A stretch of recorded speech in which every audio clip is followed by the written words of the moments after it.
아침 햇살과 모닝콜로 너와 시작하는 하루 마치 내 인생의 포커스가 지금에 맞춰진 걸까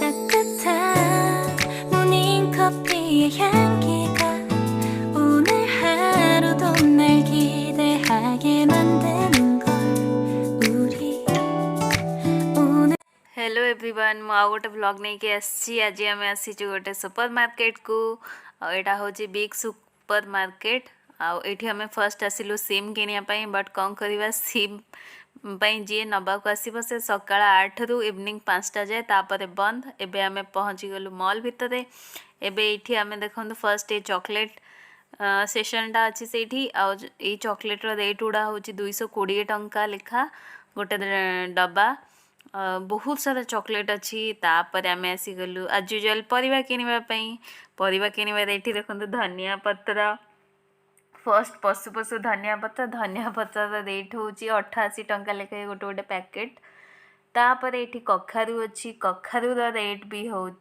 सेमती 200 टंका पाखापाखि किलो आठी सबुथिरे भी रेट मेंशन अच्छी एमती छड़ा रसुण भी मिलूँ आ जो परिबा गुड़ा को जमी आम सैंडविच रे खाऊनी कि छोट छोट कटा होगी भी मिलूँ आई टमाटो केजी हूँ 110 टंका ये काकुड़ी बाबारे काकुड़ी किलो हूँ 264 टंका फूलकोबी भी सेमती तार रेट भी 200 टंका ये प्राय सब रेट हूँ 200 टंका आंब रेट भी हूँ 200 टंका लेखा तापर देन सपुरी बाबारे सपुरी केजी हूँ 638 टंका मक्का केजी भी सेमती 198 टंका बड़ साइज छतु रेट हूँ 428 टंका बैगन रेट हूँ 170 लाउ रेट हूँ 170 पियाज रेट हूँ 110 टंका आउ रसुण रेट आउ कौन कहि 308 टंका लेखा रसुण रेट आलू रेट भी सेमती 110 टंका तापर आसीगला कंद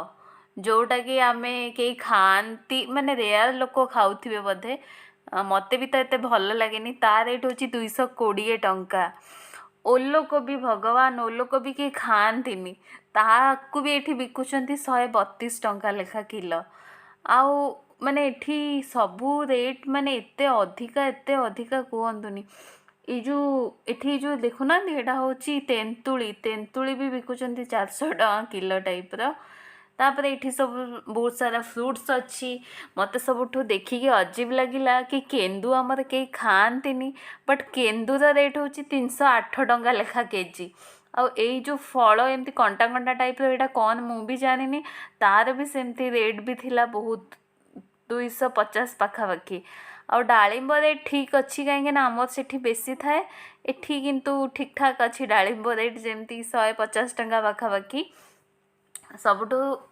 माने ऑरेंज आउ कदली तार रेट टिके 110 130 थिला तापर एबे सब कैप्सिकम शिमला मिर्च आउ ये सबू रेट प्राय हूँ 200 टंका माने 200 टंका तलू आपन ये किसी पाइबेनी ये गोटे पर्पल कलर कोबी आ गोटे व्हाइट कलर कोबी बट दी जनकर रेट सेम किलो 88 टंका और सब अजीब हूँ ब्रेड रेट हूँ 400 टंका माने गोटे गोटे पैकेट हूँ 400 टंका लेखा ये भी ब्रेड बेसी खाते फिर भी रेट एत कौन पाई केजानी मत लगुच सबुठ एक्सपेंसिव कंट्री हूँ यहाँ देखो ये केते सारा एप्पल अच्छी एप्पल रेट भी सेमती 200 टंका कहीं आम सेठी भी 200 टंका ही थाए एप्पल रेट फ्रूट्स रेट टिके ठीक अच्छी और ये जो चकोस ता रेट भी 400 टंका आउ सॉस रेट हूँ 200 टंका एत छोट छोट बोतल बट ता रेट हूँ 200 टंका आ कोका कोला हूँ 400 टंका लेखा आ एठी पानी भी बिक्री हूँ 300 टंका भगवान पानी भी पीब 300 टंका देकी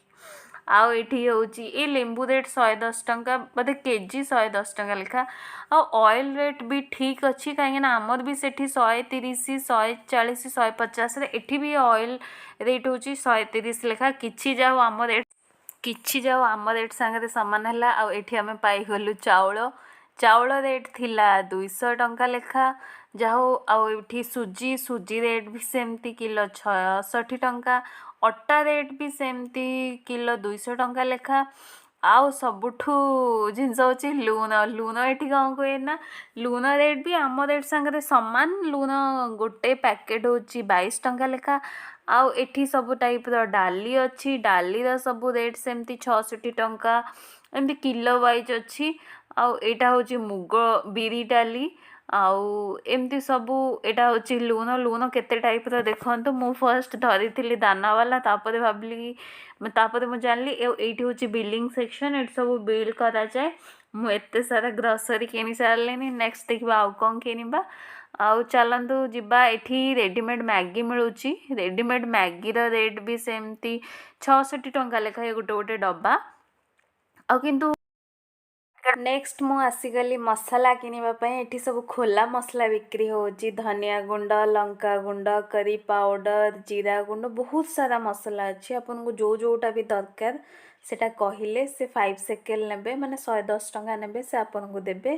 ଆଉ ଏଠି ବହୁତ ସାରା ମସଲା, ମାନେ ଯେମିତି ଡାଲଚିନି ଗୁଣ୍ଡ ହଉ, ସବୁ ଟାଇପ୍ର ଗୁଣ୍ଡ ମିଳୁଛି। ବଟ୍ ଖାଲି ଆପଣଙ୍କୁ ଠିକ୍ସେ ଏଠି ସବୁ ହିବ୍ରୁରେ ଯେହେତୁ ଲେଖା ହେଇଛି, ଆପଣଙ୍କୁ ଟିକେ ଶୁଙ୍ଗିକି ନେବାକୁ ପଡ଼ିବ କେଉଁ ମସଲା କ'ଣ ଜାଣିବା ପାଇଁ। ଆଉ ଏଠି ମାନେ ଯେତେ ମସଲା ଦେଖନ୍ତୁ, ମାନେ ଏଠି କେତେ ଟାଇପ୍ର ମସଲା, ଫିର୍ ବି ଆମେ ଜାଣିପାରିଲୁନି। ଆଉ ଏଇଟା ହେଉଛି ନନଭେଜ୍। ଏଠି ମେନ୍ କଥା ନନଭେଜ୍ ଗୁଡ଼ା ଏମିତି ପ୍ୟାକେଟ୍ରେ ହେଇକି ଥାଏ। ଏଇଟା ହେଉଛି ମାଛ, ଚିକେନ୍, ଏଗୁଡ଼ା ସବୁ। ଏଗୁଡ଼ା ପ୍ରାୟ ସେମିତି 600 ଟଙ୍କା କିଲୋ ଥାଏ। ଆଉ ମୋର ସପିଂ ସରିଯାଇଛି। ଏବେ ଆମେ ବାହାରିଲୁ। ଆଉ ବସ୍ ଆସିକି ଯେହେତୁ ପହଞ୍ଚିଯାଇଛି, ଆମେ ଜଲ୍ଦି ଜଲ୍ଦି ଯାଉଛୁ ବସ୍ ପାଖକୁ। ଆଉ ବସ୍ ଭିତରେ ଏଣ୍ଟ୍ରି କରିଗଲୁ।